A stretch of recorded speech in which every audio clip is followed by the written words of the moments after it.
항상 기뻐하라, 쉬지 말고 기도하라, 범사에 감사하라. 이것이 그리스도 예수 안에서 너희를 향하신 하나님의 뜻이니라.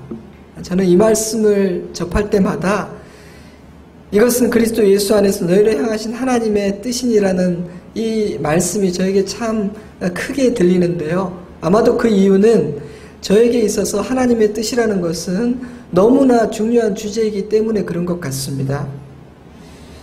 자신을 잘 이해하는 것은 여러모로 중요하다고 생각합니다. 그런데 자신을 이해하는 것만큼 또 어려운 일도 없는 것 같아요. 사실 저는 이제서야 아주 조금씩 내가 이런 사람이구나. 나는 이런 면에서 참 약하고 또 이런 면에서는 하나님의 은혜를 주셨구나. 이런 것들을 이제서야 아주 조금씩 깨닫고 있거든요. 자신을 이해하는 좋은 방법 중에 하나는 지나온 자신의 인생의 여정을 한번 돌아보고 살펴보는 것이라는 생각이 듭니다. 왜냐하면 자신의 인생 여정을 돌아보다 보면 자신의 삶의 여정에 이런저런 패턴이 있다는 것을 발견할 수 있기 때문이죠. 우리가 흔히 소비 패턴, 생활 패턴이라고 말하는 그런 패턴들 말입니다.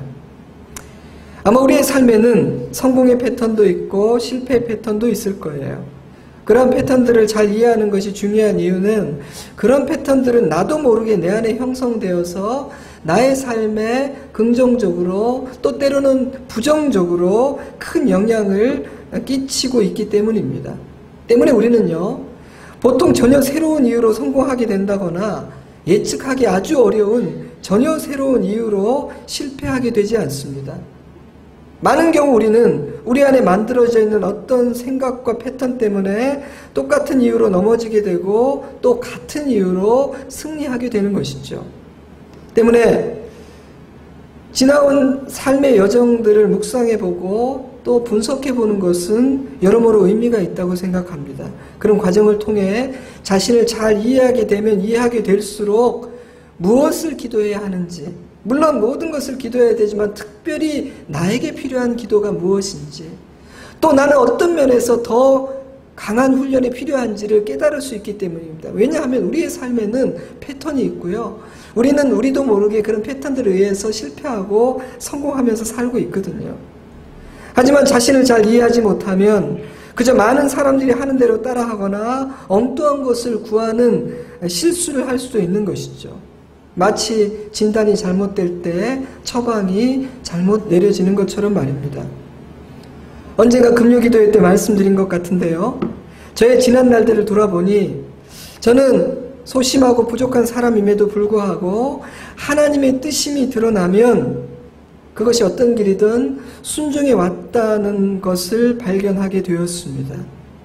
아니, 너같이 연약하고 소심한 사람이 어떻게 그런 용기를 낼 수 있었지 싶은 순종을 했던 순간들은 언제나 저에게 용기가 있었던 때가 아니라 하나님의 음성을 들었던 때였고 하나님의 뜻이 이것이구나 라는 사실을 깨달았던 때라는 것을 발견하는 것이 그렇게 어려운 일이 아니더라고요.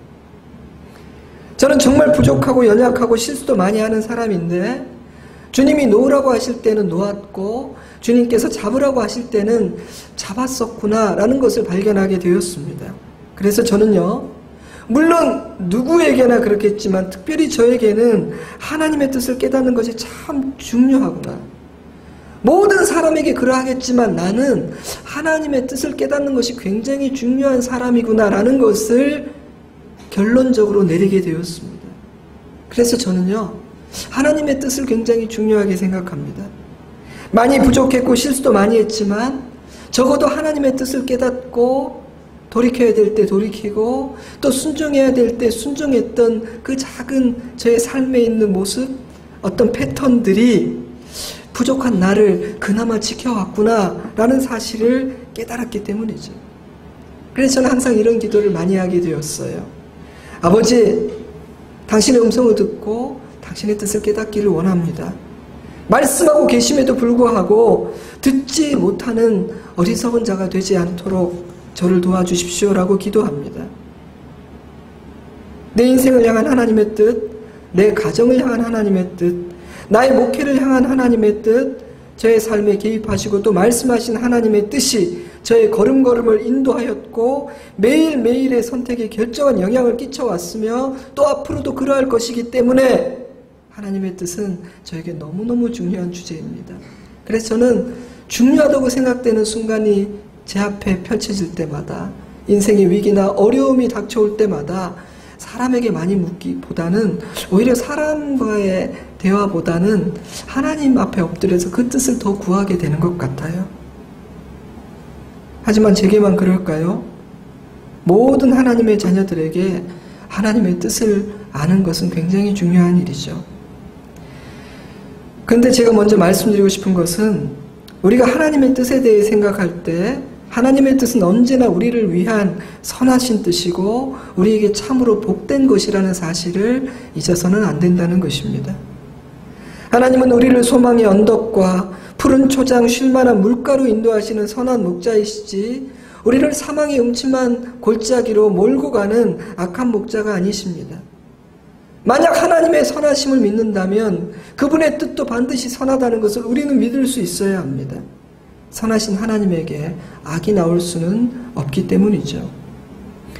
우리는 자기 뜻을 꺾지 않고 자기만 옳다고 주장하는 고집 센 사람을 싫어합니다. 그도 그럴 것이 사람의 뜻이란 공동체나 타인의 유익을 위한 것이기보다는 이기적인 고집이요 편견인 경우도 많고요. 게다가 인간은 죄인이며 또 멀리 넓게 보지 못하는 어리석은 존재이다 보니 인간의 뜻이란 불완전하고 한쪽으로 치우쳐 있을 가능성이 많이 있기 때문입니다. 자식을 사랑하지 않는 부모가 어디 있겠어요? 자식을 해치고자 작정한 부모가 어디 있겠습니까? 하지만 부모는 어리석기 때문에 본의 아니게 부모의 뜻을 고집하다가 자식을 잘못된 길로 인도할 수 있는 것입니다. 때문에 인간에게는요, 자신의 뜻을 꺾을 줄 아는 겸손함과 다른 사람의 말을 경청하고 존중할 줄 아는 지혜가 필요한 것입니다. 그래서 우리는 기도해야 하는 것이죠. 그러나 하나님의 뜻은 불완전하고 이기적인 사람의 뜻과는 전혀 다릅니다. 하나님의 뜻은 언제나 선하시고 완전하며 우리의 유익을 위한 것이기 때문이죠. 때문에 우리는 나의 생각이나 다른 사람들의 말이 아니라 하나님의 말씀에 더욱 귀를 기울여야 합니다. 인생의 중요한 순간이라면 더욱 그래야겠죠. 저는 저의 삶을 통해 또 많은 성도들의 삶을 통해 하나님의 자녀들에게 꼭 있어야만 하는 믿음이 있다는 확신을 점점 더 갖게 됩니다. 그것은 내가 다 이해할 수 없는 상황이라 할지라도 하나님의 뜻을 따라 걷는 삶이 가장 복된 삶이라는 믿음입니다. 물론 조금 불편할 수도 있을 거예요. 당장은 손해보는 것 같이 느껴질 수도 있습니다. 그러나 하나님을 향한 나의 뜻은 언제나 선하시며 하나님은 우리가 볼 수 없는 영원한 미래를 보고 계신 분이기에 우리는 나의 뜻이 아니라 하나님의 뜻대로 되는 것이 유익이며 축복이라는 사실을 확신해야 합니다. 하나님을 따라가는 그 길이 때로는 좁고 무엇인가 잘 보이지 않는 것 같지만 하나님의 선하심을 믿고 걸어가면 그 끝은 밝고 환한 아버지의 집이라는 것을 믿고 걸어가야 한다는 것이죠. 이처럼 하나님의 뜻을 아는 것은 성도에게 너무나 중요한 일입니다. 그런데 오늘 읽을 말씀은 하나님의 뜻이 무엇인지를 분명하게 밝혀주고 있습니다. 그것은 우리가 쉬지 않고 기도하는 것이에요. 알지 못해서 순종하지 못하는 하나님의 뜻도 많다고들 말하는데 이렇게 분명하게 말씀해 주셨으니 얼마나 감사한 일입니까? 우리는 아멘하고 순종하기만 하면 되는 것이죠. 사실 항상 기도해야 한다고 먼저 말씀하신 분은 예수님이세요. 누가복음 18장 1절 예수께서 그들에게 항상 기도하고 낙심하지 말아야 할 것을 비유로 말씀하여 불의한 재판관조차도 밤낮 부르짖는 과부의 요청을 들어주었으니 만약 그렇다면 좋으신 하나님께서 너희들의 기도를 듣지 않으시겠느냐? 그러니 믿음을 잃고 낭망해서는 안 된다. 끝까지 기도해야 돼. 이것이 예수님의 결론이었죠. 근데 여러분, 예수님은 왜 이토록 기도를 강조하신 것일까요? 왜 우리는 쉬지 않고 기도해야만 하는 것입니까? 제가 몇 가지 이유를 생각해 보았어요. 첫 번째 이유는 기도는 성도의 호흡이기 때문이라고 생각합니다. 경건한 믿음의 선배들은 기도를 영적인 호흡으로 비유했죠. 저는 참 적절하고 의미심장한 비유라고 생각합니다. 왜냐하면 육신의 호흡이 우리 육신의 생명과 이어져 있는 것처럼 영적인 호흡인 기도는 우리의 영적인 생명과 이어져 있기 때문입니다. 숨이 멎었다는 표현은 사망 선고를 의미하죠. 그러므로 만약 기도가 성도의 호흡과 같다면 우리는 쉬지 않고 기도할 수밖에 없을 거예요. 호흡을 멈추는 순간 우리는 영적으로 죽게 될 테니까요. 물론 기도를 중단한다고 해서 갑자기 픽 쓰러져서 죽게 되지는 않을 것 같아요. 기도를 중단해도 육체적으로 별다른 현상이 일어나지 않고 일상생활에 아무런 지장이 없을 가능성이 더 많습니다. 저는 목회를 하면서 어느 집사님이 저에게 너무너무 막 급하게 달려와서 목사님 우리 김 집사님이 기도를 안 하다가 돌아가셨어요. 뭐 이런 얘기를 들어본 적은 없어요. 여러분 혹시 있으세요? 기도하지 않는데도 잘 먹고 잘 사는 사람이 사실 더 많이 있죠. 하지만요, 성도의 삶에서 기도가 사라지는 순간 성도의 마음과 삶에는 많은 부작용들이 나타나기 시작합니다. 만약 오랜 시간 동안 기도가 회복되지 않는다면 영적인 사망의 단계에 이르게 될지도 모릅니다. 사랑하는 성도 여러분, 여러분 영적인 호흡을 잘 하고 계십니까? 혹시 멈추었다면 멈춘 지 얼마나 오래되신 것 같습니까? 의학적인 소견에 의하면 호흡이 5분에서 10분 정도 멎으면 몸의 여러 조직과 기관들이 산소 부족 때문에 여러 가지 부작용이 일어나게 되고요. 더 오래되면은 사망에 이르게 된다고 하죠. 근데 특별히 그 현상 중에서 제가 가장 주목한 사실은 호흡이 중단될 때 뇌에 손상이 일어나기 시작한다는 것이었어요. 일정한 시간 이상 산소 공급이 중단되면 뇌세포가 죽기 시작하는데 그렇게 뇌 기능의 손상이 일어나면요, 인지 기능의 장애가 일어나고 판단력과 사고하는 것과 행동하는 것에 문제가 생기기 시작한다고 합니다. 그래서 마치 몸은 회복되고 생명은 살았는다 할지라도 어린아이처럼 말하고 판단하고 행동하게 된다는 것이죠. 저는 이런 호흡이 중단될 때 우리의 생각과 판단력 그리고 육체까지 제어하는 뇌기능에 장애가 온다는 글을 읽으면서 영적인 호흡이 중단될 때도 우리에게 참 많은 일이 일어나겠구나라는 생각이 들었습니다. 우리의 삶에서 기도가 사라지면 우리는 많이 어리석어지게 될 겁니다. 만약 우리의 삶에서 영적 호흡이 중단된다면 우리는 미성숙하고 유치한 어린아이와 같은 판단을 하고 그런 말과 행동을 하게 될 겁니다. 여러분이 언제 올바르게 생각하고 판단할 수 있었나요? 언제 성숙한 어른처럼 말하고 행동했으며 여러분이 언제 영적으로 깨어 있었던 것 같습니까? 기도를 멈추었을 때였습니까? 아니면 영적인 호흡인 기도가 나의 삶에서 건강하게 쉬지 않고 이루어졌을 때 같습니까? 어려운 질문이 아니라고 생각해요. 아마 이 영적인 호흡인 기도가 우리의 삶에서 건강하게 자리 잡고 있었을 때 우리의 영은 맑고 우리는 지혜롭고 성숙한 생각을 할 수 있었으며 우리는 어른의 말과 어른의 행동을 할 수 있었을 것입니다. 그러므로 우리는 쉬지 않고 기도할 수밖에 없는 것이죠. 신앙생활에 있어서 기도는 하나의 옵션, 선택사항이 될 수 없는 것입니다. 가끔 기도하거나 나에게 정말 큰 문제가 생겼을 때에만 기도해서는 안 된다는 것이죠. 물론 그런 순간에조차도 기도하지 않는다면 더 심각한 일이겠지만 우리의 영혼이 흐려지지 않고 언제나 맑은 마음으로 지혜롭게 상황을 판단하고 인식하고 어른답게 성숙하게 생각하고 판단하고 말하고 행동하기를 원한다면 우리는 기도를 쉬어서는 안 되는 것입니다. 왜냐하면 그 호흡이 끊어지는 순간 우리의 뇌에 문제가 생기고 우리의 판단력은 흐려지고 우리의 지혜는 사라지기 때문이죠. 때문에 특별히 중요한 선택을 해야 하는 순간이라면 만약 나에게 큰 어려움이 있다고 생각된다면 우리는 더욱 마음을 단단히 하고 작정을 하고 기도해야 합니다. 옛날 어른들은 그런 표현을 잘 썼던 것 같아요. 내가 지금 작정 기도 중이야. 무슨 일이 있다는 거예요. 뭔가 소원하는 바가 있다는 것입니다. 우리는 그런 표현들을 단지 기복적인 신앙이라만 너무 편화해버려서는 안 되는 것 같아요. 우린 작정 기도라는 거 해야 될 때 작정을 하고 작심을 하고 기도해 보았습니까? 혹시 지금이 그러한 순간인데 우리가 기도하고 있지 않은 것은 아닌가요? 중요한 순간일수록 올바른 판단력과 지혜는 더욱 필요합니다. 그러므로 많은 업무와 계획들로 분주해서 사느라고 너무 바빠서 기도를 멈추게 되면 우리는 정말 나중에 후회할 큰 실수를 할 수 있다는 사실을 잊어서는 안 됩니다. 여러분, 기도에 쏟는 시간은 결코 낭비되고 허비되는 시간이 아닙니다. 기도하지 않으면, 기도에 헌신하지 않으면 우리는 더 큰 값을 치르게 될지도 모릅니다.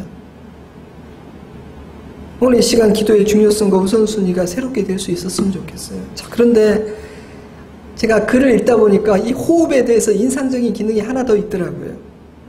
글을 읽어드립니다. 호흡은 체내에 필요한 산소를 얻기 위함일 뿐 아니라 불필요한 이산화탄소를 몸에서 빨리 제거하기 위해서도 중요하다. 격렬한 운동이나 스트레스를 받을 때 호흡이 빨라지는 이유 중 하나는 이산화탄소를 혈액 내에서 신속하게 제거하기 위해서다. 혈중 이산화탄소의 농도가 조절되지 않으면 치명적인 문제가 생기기 때문이다. 이 글을 읽으면서 저는 이 영적인 호흡으로 비유된 기도라는 것은 영적인 산소의 은혜를 공급받기 위해서도 필요하지만 빨리 해결해버리고 배출해야 될 것을 쏟아버리기 위해서도 참 중요한 행동이구나 라는 생각이 들었어요. 오염된 세상에서 온종일 보고 들으며 살아가는 우리들의 내면에 배출돼 버려야 하는 더러운 찌꺼기들과 스트레스와 상처가 없을 수는 없습니다. 우리는 날마다 상처받고 세상의 생각과 가치관에 조금씩 오염되면서 살고 있기 때문이죠.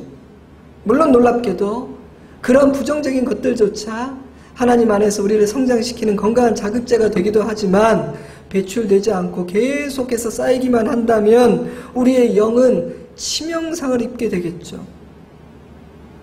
저는 하나님께서 우리에게 기도라는 통로를 선물하시면서 이 기도를 통해서 너희 안에 남아있지 말아야 할 것들을 배출해내라고 축복하셨다고 생각합니다. 때문에 우리는 쉬지 말고 기도해야 합니다. 내 안에 남겨두지 말아야 할 것들을 정기적으로 건강하게 배출해내기 위해서 말입니다. 가끔은 심호흡도 해야 돼요. 기도의 심호흡은 무엇인가?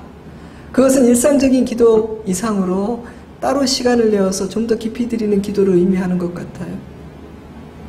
하나님께서 저의 경우를 보면 하나님께서 저에게 종종 아들아, 너 좀 심호흡이 좀 필요한 것 같아 라고 말씀하실 때가 있어요. 기도의 자리로 부르시는 거예요.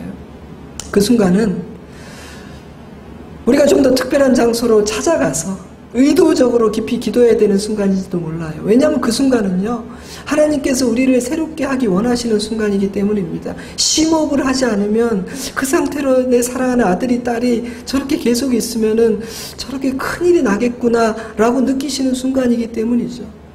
때문에 그런 순간 그 음성을 외면해서는 안 됩니다. 사랑하는 성도 여러분, 우리 모두가 쉬지 않는 기도를 통해 순간순간 산소를 공급받고 이산화탄소를 배출하는 그런 건강한 영적 성숙이 있기를 주님의 이름으로 축복합니다. 쉬지 말고 기도하라는 명령은 우리의 기도에 반드시 응답하시겠다는 하나님의 약속이기도 합니다. 듣지도 않으실 것이면서 응답할 의향이 전혀 없으시면서 기도하라고, 그것도 쉬지 말고 기도하라고 명령하시겠습니까? 하나님은 책임지지 않을 명령을 하지 않으십니다. 그러므로 쉬지 말고 기도하라는 하나님의 명령 안에는 내가 너의 기도를 듣겠다, 내가 너의 기도에 반드시 반응하겠다는 약속도 담겨 있다고 생각합니다. 그런데 바로 이 믿음에서 우리가 쉬지 않고 기도해야 되는 두 번째 이유가 발견됩니다. 그것은 우리가 하나님의 은혜를 날마다 필요로 하는 존재라는 사실이죠. 그런데 하나님께서 우리의 기도를 듣고 도와주시겠다고 약속하셨으니 우리가 기도를 쉴 수 있을까요? 만약 저와 여러분에게 하나님의 도우심이 필요하지 않다면, 우리의 힘과 지혜로 모든 것들을 잘 해결하고 살아갈 수 있다면 우리는 기도하지 않아도 됩니다. 제가 한번 말씀드린 것 같은데요, 당신에게는 언제 하나님의 은혜가 필요합니까? 라고 물으면 의견이 다양하고 분분합니다. 근데 같은 질문인데 질문을 조금 바꾸어서 당신에게 하나님의 은혜가 필요하지 않은 순간은 언제입니까? 라고 물으면 얘기가 좀 달라지더라고요. 첫 번째 질문에 대한 대답은 다양하지만 두 번째 질문에 대한 대답은 대부분 동일합니다. 목사님, 없는 것 같습니다. 나에게 은혜가 필요한 순간이 언제인가라는 질문을 받고는 고민을 했는데 나에게 하나님의 도우심이 필요 없는 순간은 언제인가라는 질문을 받고 보니 그런 순간은 없다는 생각이 듭니다. 저 역시 같은 대답을 할 수밖에 없는 사람이기에 저는 매일 하나님의 도우심을 구합니다. 오늘 이 예배를 드리기 전에도 기도를 했고 2부 예배 전에도 또 기도를 드렸습니다. 하나님 2부 예배 때도 우리를 도와주십시오. 그래서 저는 하나님께 약간 협박하면서 이렇게 기도를 드리기도 해요. 하나님, 저 안심해도 되는 사람 아닙니다. 저 하나님 잠깐 눈 돌리시면 안 되는 사람입니다. 늘 손 꼭 잡아주시고 늘 은혜 주시고 제 곁에 꼭 붙어 계셔 주셔야 됩니다. 절대 안심하지 마세요. 약간 협박을 섞어서 은혜와 도우심을 구하는 기도를 드립니다. 나름 효과가 있다고 저는 생각해요. 우리가 기도해야만 하는 이유, 쉬지 않고 기도해야만 하는 이유는 우리에게 기도해야 할 일이, 하나님의 도우심이 필요한 일들이 너무나 많기 때문입니다. 기도하기 너무 싫은데, 할 일도 많은데 자꾸만 기도하라고 하시네, 귀찮게, 이렇게 생각하지 마세요. 우리가 기도하지 않아도 잘 살 수 있다면 하나님께서 뭐가 답답해서 우리에게 이토록 기도하라고 말씀을 하시겠어요? 여러분의 인생을 돌아보세요. 도움이 필요하지 않은 순간이 있었던가요? 내 힘과 지혜만으로 여러분은 과연 이기는 삶을 살 수 있었던가요? 아마 이때는 이런 은혜가, 저 때는 저런 은혜가 필요했을 것입니다. 그러므로 자신이 얼마나 연약한 존재이며 또 인생길이라는 것이 어떤 것인지를 진지하게 고민해보고 그것을 깨달은 사람은요, 쉬지 않고 기도할 수밖에 없는 것입니다. 기도의 자리를 떠날 수가 없는 것이죠. 우리가 걷는 인생길은 정말 은혜가 필요한 여정입니다. 기도할 일이 너무 많다는 뜻이죠.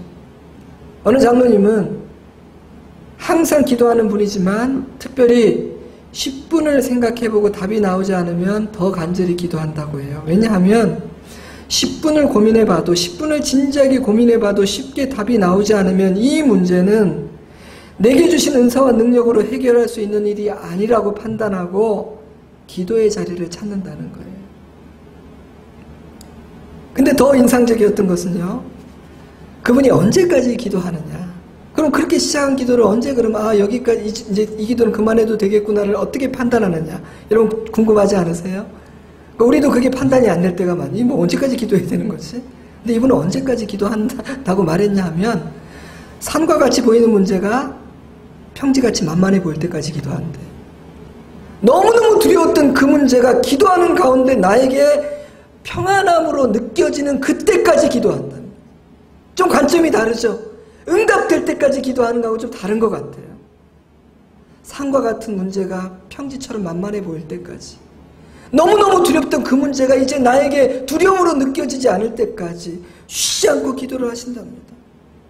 제가 너무 감동하고 도전을 받아서 어느 분에게 이 지혜를 나눴더니 자기는 딱 5분 고민해보고, 그분보다 실력이 더 부족하기 때문에 5분 고민해보고 답이 안 나오면 기도해야겠다 그러시더라고요. 제가 훌륭한 생각이라고 말씀드렸어요. 아버지께 맡겨야 할 일을 빨리 맡기는 것처럼 지혜로운 일이 있겠습니까? 자기 힘으로 풀 수 없고 도움을 청해야 되는데 끌어안고 끙끙거리는 것만큼 어리석은 일이 있겠습니까? 그래 생각해보니 쉬지 않고 기도하는 기도의 사람들은요, 진짜 지혜로운 사람이더라고요. 여러분, 우리는 지혜로운 사람입니까? 어리석은 사람입니까? 기도의 재단을 회복하시기 바랍니다. 만약 지금 더 큰 은혜가 필요하고 더 강력한 도움이 필요하다고 생각된다면 신세를 한탄하고 다른 방법으로 풀려고 하지 말고 기도의 자리로 나아가십시오. 그곳에만 답이 있습니다. 아버지만이 우리를 도와주실 수 있습니다. 우리에게 능력이 없습니다. 나에게 지혜가 없어요. 쉬지 않고 기도함으로 보잘것없는 나의 능력과 지혜가 아니라 무한하신 하나님의 능력과 지혜로 살아가는 저와 여러분이 될 수 있으면 좋겠습니다. 자, 우리가 쉬지 않고 기도해야 하는 세 번째 이유는 우리는 날마다 영적인 싸움을 하고 있기 때문입니다. 그러므로 믿음을 지키고 믿음의 경주를 완주하기 위해서는 쉬지 않고 기도해야만 하는 것이죠. 늘 말씀드리지만요, 믿음의 경주에는 등수보다 완주가 중요합니다. 사람들은 등수에 관심이 많지만 하나님께서 주목하시는 것은 완주입니다. 끝까지 달려가는 것, 결승점에 이르는 것. 우리는 너무나 약하고 어리석은데 마귀는 무섭게 우리를 공격하고 삼키려 합니다. 세상에는 마귀의 수하인 거짓 선생들과 악한 자들이 곳곳에 존재합니다. 때문에 그 모든 싸움과 유혹을 이겨내고 견뎌내어 믿음의 경주를 완주한 모든 자녀에게 하나님은 상을 주십니다. 칭찬하십니다. 등수보다 완주에 관심이 많으세요. 저는요, 한 분야에서 최선을 다하시고 은퇴하는 분들을 정말 진심으로 존경해요. 회사에서 은퇴하시는 분, 목회를 잘하고 은퇴하시는 분, 부모로서의 자기 역할을 잘 감당하고 은퇴하시는 분, 여러 가지 영역에서 자신에게 주어진 자리를 잘 지키고 달려간 후에 은퇴하시는 분들을 존경합니다. 저도 잘 은퇴하고 싶어요. 아마 여러분 모두도 그렇겠죠. 근데 그러려면요, 쉬지 않고 기도해야 합니다. 그것을 원한다면 쉬지 않고 기도하셔야 돼요. 성경은 이렇게 말합니다. 베드로후서 1장 10절, 그러므로 형제들아 더욱 힘써 너희 부르심과 택하심을 굳게 하라. 너희가 이것을 행한즉 언제든지 실족하지 아니하리라. 이같이 하면 우리 주 곧 구주 예수 그리스도의 영원한 나라에 들어감을 넉넉히 너희에게 주시리라. 얼마나 많은 사람들이 이 믿음의 경주를 완주할 수 있을까요? 성경은 하나님을 따르는 삶을 포기하는 사람과 하나님을 따르는 것처럼 보였는데 사실은 한 번도 하나님을 따른 적이 없는 사람들이 아주 많을 것이라고 말하죠. 그리고 그것은 너무나 비극적인 일이라고 말합니다. 경고합니다. 베드로후서 2장 20절, 만일 그들이 우리 주 되신 구주 예수 그리스도를 알므로 세상의 더러움을 피한 후에 다시 그 중에 얽매이고 지면 그 나중 형편이 처음보다 더 심하리니 의의 도를 안 후에 받은 거룩한 명령을 저버리는 것보다 알지 못하는 것이 도리어 그들에게 나으리라. 참된 속담에 이르기를 개가 그 토하였던 것에 돌아가고 돼지가 씻었다가 더러운 구덩이에 도로 누웠다 하는 말이 그들에게 응하였도다. 아침에 눈을 뜨는 그 순간부터 우리는 영적인 싸움을 마주하게 됩니다. 유치원에 가는 어린아이, 아니 어린이집에 가는 더 어린 아기, 회사에 출근하는 남편, 모두가 영적인 전쟁터에 나가는 것이기에 우리는 영적인 준비를 하고 무장을 하고 그 싸움을 마주해야 합니다. 스스로 기도해야 하지만 부모가 자녀를 위해서 또 부부가 서로를 위해서 기도해 주어야 하는 것이죠. 하나님 오늘도 내 아이를, 내 남편을, 내 아내를 영적인 싸움에서 지켜주시고 이기게 하여 주시기를 원합니다. 피 흘리는 패배자 되지 않게 해주세요. 기도해야 하는 것입니다. 그런데 우리는 다른 많은 것은 준비하지만 그것 때문에 너무 바빠서 영적인 준비하지 않고 기도로 그를 감싸주지 않고 전쟁터로 내보냅니다. 그러나 만약 우리 눈에 그 영적인 싸움이 보인다면 우리가 쉬지 않고 기도할 수 있을까요? 우리가 매일 그 싸움을 싸우고 있다는 것을 진심으로 인식하고 느끼게 된다면 기도해 주지 않을 수 있을까요? 기도는 하나님께서 우리의 두 손에 꼭 쥐어주신 영적인 무기입니다. 방어용 무기일까요? 공격용 무기일까요? 둘 다입니다. 혹시 대답하실까봐 빨리 제가 답을 했어요. 둘 다라고. 그러니까 잘못 대답하면 창피하실까봐. 기도는 최고의 방패입니다.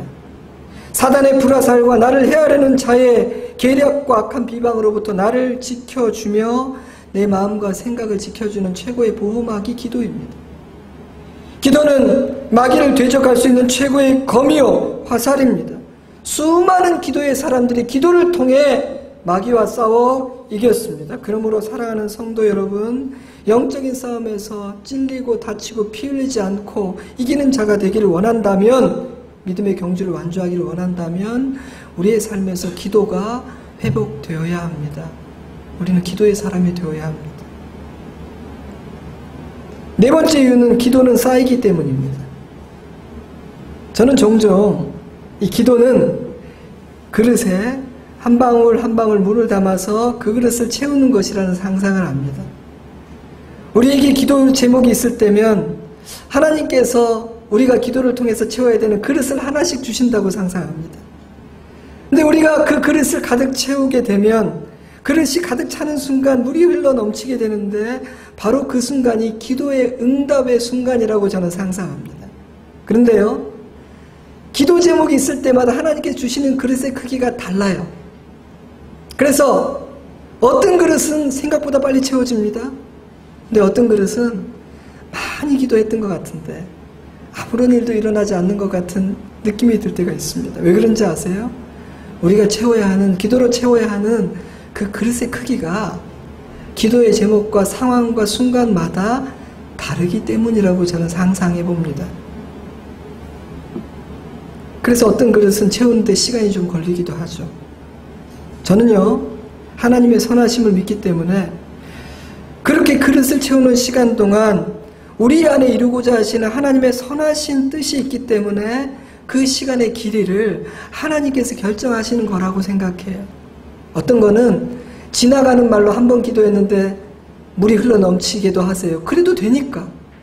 하지만 때로는 1년을 2년을 기도했는데 하나님께서 더 기도하게 하시는 때도 있습니다. 왜요? 그래야 하니까요.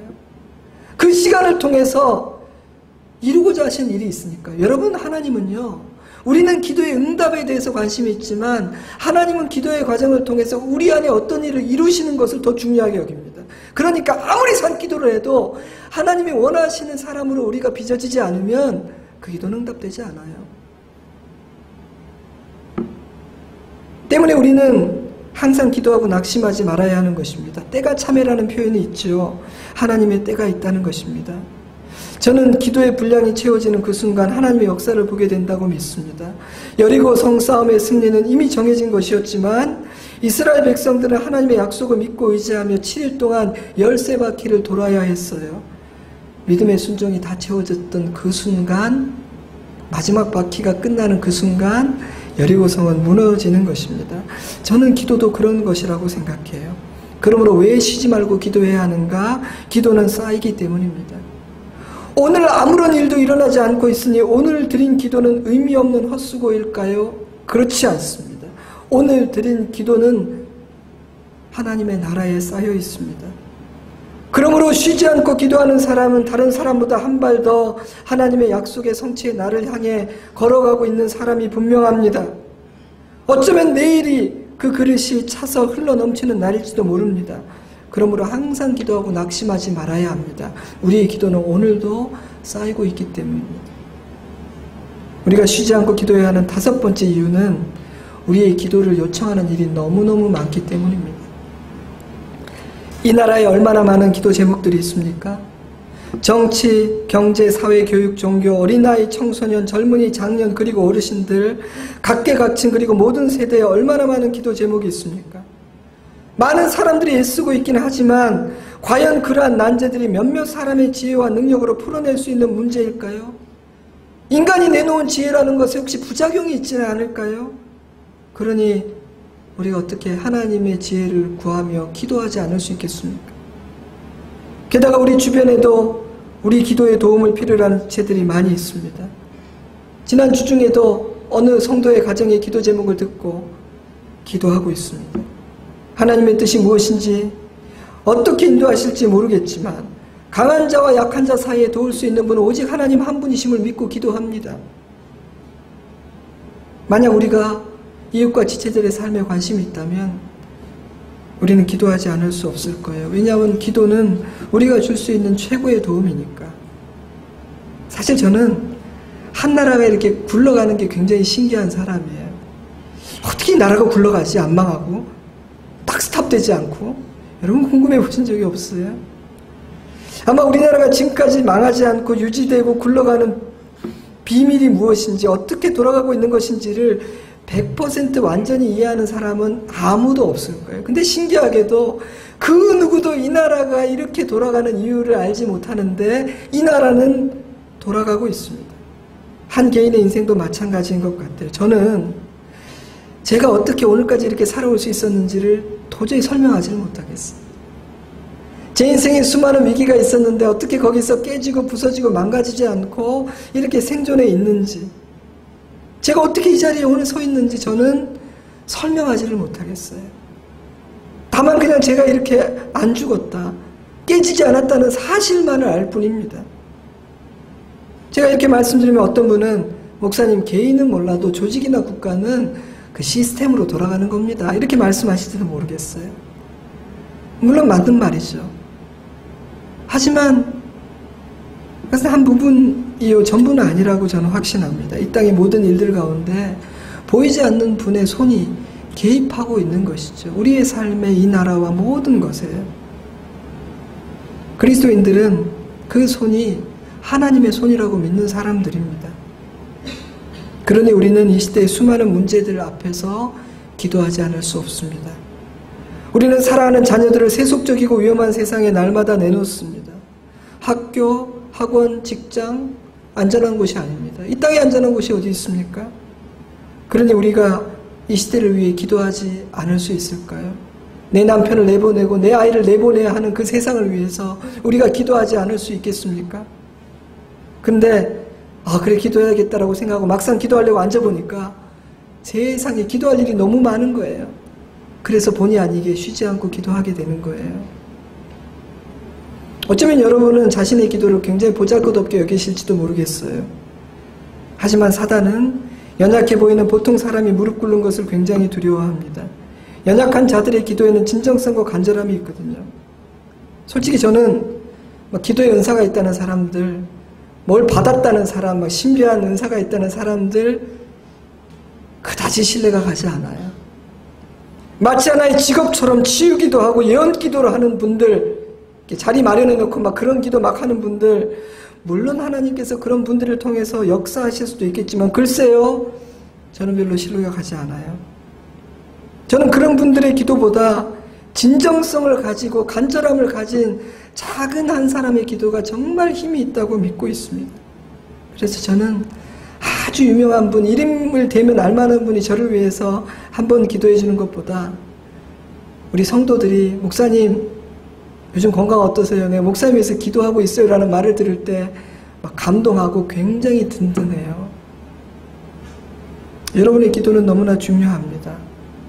하나님은 우리와 같은 평범한 사람들, 가장 작게 보이는 사람들의 기도를 통해 변화와 부흥의 역사를 일으키시기 때문입니다. 그러므로 여러분의 기도는 힘이 없는 기도가 아니에요. 자녀를 위한 부모의 기도만큼 강한 기도는 없습니다. 왜냐하면 부모만큼 자식을 사랑하는 사람은 없으니까요.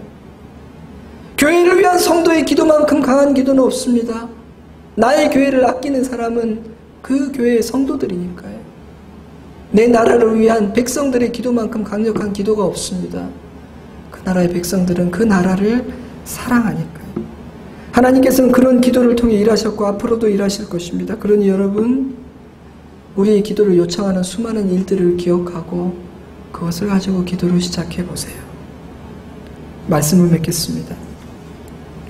쉬지 말고 기도하는 하나님의 명령은 우리의 기도를 들으시고 반드시 응답하시겠다는 하나님의 약속입니다. 하나님은 쉬지 않고 기도하는 것, 항상 기도하고 낙심하지 않는 것이 하나님의 뜻이라고 말씀하십니다. 그러므로 우리는 기도해야 합니다. 기도를 멈출 수가 없습니다. 사랑하는 성도 여러분, 우리의 삶에서 기도가 회복되고 기도가 깊어지고 기도가 더 강해지면 좋겠습니다. 쉬지 않고 기도해야 될 여러 가지 이유 중에 제가 한 5가지 나눈 것 같아요. 기도는 성도의 호흡이기 때문이며, 우리는 날마다 하나님의 은혜를 필요로 하는 존재이기 때문이며, 날마다 영적인 싸움을 하고 있기 때문이며, 우리의 기도는 매일 쌓이고 있지 사라지지 않고 있기 때문이며, 우리의 기도를 요청하는 일들이 너무나 많이 있기 때문이라고 말씀드렸습니다. 제가 한 가지를 더 덧붙이고 싶어요. 말씀을 묵상하면서 재밌는 생각이 들었어요. 그렇구나. 우리가 아름답게 나이 들기를 원한다면 쉬지 않고 기도해야 되는구나 하는 재밌는 생각이 들었어요.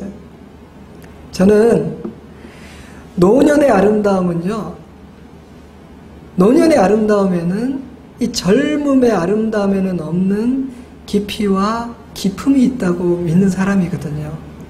그래서 저는 참 아름다운 모습으로 늙어갔으면 좋겠다는 생각을 일찍이부터 많이 하고 가끔은 기도도 하고 있습니다. 저는 제가 나이 들면서 더 평화롭고 더 따뜻하고 더 넉넉하고 더 자유로운 사람이 되었으면 좋겠어요. 후배들에게 지혜로운 조언과 따뜻한 위로를 줄 수 있는 그런 어른이 되면 정말 좋겠다는 생각이 듭니다. 여러분도 그렇겠죠? 근데 저는 오늘 읽은 이 말씀이 그런 어른이 될 수 있는 비결, 잘 늙어갈 수 있는 비결을 우리에게 하나 알려주고 있다는 생각이 갑자기 문득 딱 들은 거예요. 기도하는 겁니다. 기도하는 사람은 멋지게 늙어갈 수 있다는 거예요. 탐욕과 편견과 비난과 시기와 질투의 삶을 사는 사람의 얼굴은 나이가 들수록 일그러질 거예요. 사나워지고 보기 싫어질 겁니다. 그러나 쉬지 않고 기도하는 삶을 살아온 사람의 얼굴은 세월이 흐를수록 향기가 나고 기품이 느껴지지 않겠어요? 저희 동네에도 많은 어르신들이 있는데 어떤 어르신의 얼굴은 참 이렇게 허리가 꼬부라지고 몸도 제대로 못 쓰시는데 제가 이렇게 뵈면은 늘 밝아서 저도 기분 좋게 인사를 하게 되고 어떤 분은 무서운 분도 계세요. 물론 올바른 기도를 해야 합니다. 그냥 막 쉬지 않고 기도만 한다고 아름답게 나이 들 수 있는 건 아닌 것 같아요. 저는요, 새벽기도, 철야기도 빠지지 않으시는 어르신 중에 아주 무서운 분들도 많이 보았거든요. 교회와 나라를 위해서 가장 많이 기도하는 분도 그분인데 교회를 가장 힘들게 하고 많은 사람의 기도 제목도 되는 분도 그분이라는 사실, 이 아이러니 앞에서 저는 과연 그분이 하나님 앞에 엎드려 기도할 때마다 만나는 하나님은 어떤 하나님인지가 궁금해지기도 해요. 물론 하나님은 모든 기도를 통해서도 역사하실 수 있는 놀랍고 신비한 하나님이시지만 정작 자신은 기도의 은혜를 누리지 못하고 변화되는 기쁨을 누리지 못한다면 그것은 참 안타까운 일이죠. 근데 더 심각한 문제는요, 기도를 많이 하는데도 불구하고 영성과 인품이 변화되고 성숙하지 못한 사람들은 다른 사람들에게 기도에 대해서 굉장히 부정적인 영향을 끼친다는 데 있습니다. 그러니까 여러분, 예배자의 인격이 중요한 이유가 예배자의 인격이 변화되지 않으면 그 사람은 본의 아니게 예배에 대해서도 부정적인 생각을 다른 사람에게 심어주게 되는 것이죠. 와! 열심히 기도하고 열심히 예배하는 사람의 가치관과 생각의 수준이 저 정도야? 쉬지 않고 기도하는 사람의 인품이, 언행이 저 정도밖에 안 돼? 나는 기도 안 할래. 그러므로 사랑하는 성도 여러분, 우리는 항상 기도할 뿐만 아니라 쉬지 않고 기도하는 사람이 얼마나 아름답고 성숙하게 나이 들어올 수 있는지를 보여주는 그런 모델이 될 수 있으면 정말 좋겠습니다. 아멘이십니까? 아멘이신가요? 자신이 없으신가요? 신기하게도 어떤 말씀을 준비하면 하나님께서 그 한 주 동안 그 말씀을 저의 삶에 적용해 볼 기회를 먼저 주시는 것 같아요. 네가 이 말씀에 아멘하고 순종하지 못하면 단에 서지 말라, 마치 그런 느낌이 드는 것처럼 항상 기뻐하는 말씀을 전할 때는 기뻐할 수 있겠느냐라는 상황을 주시더라고요. 이번 주에도 기도해야만 하는 기도의 제목들을 듣고 많이 기도하게 하셨어요. 때로는요, 부모님 저에게 겁도 나요. 이거 내가 먼저 적용시키시면 또 어떤 일을 허락하실까봐. 항상 기도하는 삶은 언제나 하나님을 의지하는 삶입니다. 하나님과 보조를 맞추고 하나님과 함께 호흡하는 삶이라고 생각합니다. 설교를 시작하면서 자신의 인생 여정을 뒤돌아보면서 내 삶에 있는 패턴을 발견해 보는 것이 의미 있다고 말씀드렸죠. 여러분의 삶에 어떤 기도의 패턴이 있는지를 한번 살펴보세요. 여러분의 기도의 패턴은 어떤 것인지를 생각해 보세요. 특별히 구체적으로 인생의 중요한 순간에 여러분이 기도해 왔었는지도 한번 돌아보십시오. 그리고 그런 기도의 패턴들이 여러분의 삶에 어떤 영향을 끼쳐왔는지를 생각해 보세요.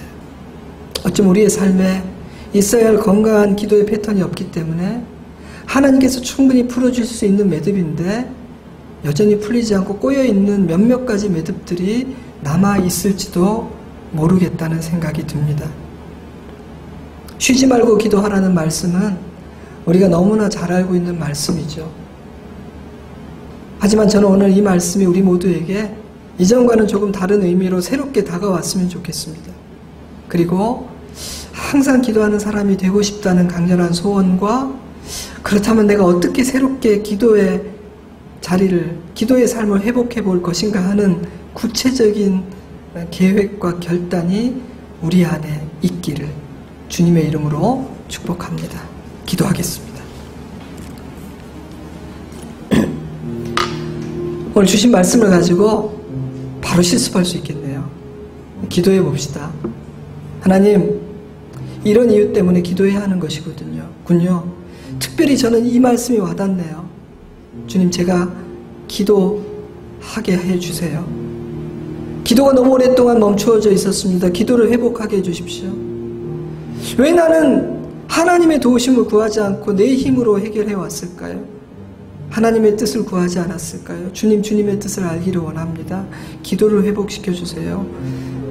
또 여러분에게 기도 제목이 있다면, 여러분 가정에 기도 제목이 있다면 그것 가지고 기도해도 좋겠습니다. 우리 잠시 기도드립니다. 아버지 하나님, 아버지 하나님, 아버지 하나님, 이 시간 아버지 앞에 기도합니다. 아버지.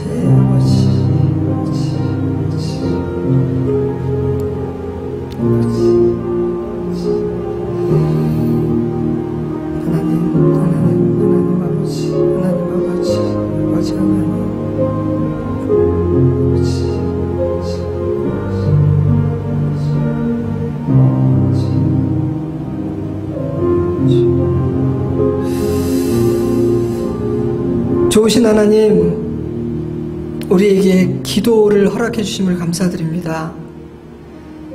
내가 들을 것이니, 내가 응답할 것이니 기도하라 하는 명령을 우리에게 주신 것 감사합니다. 하나님의 선하심을 믿습니다.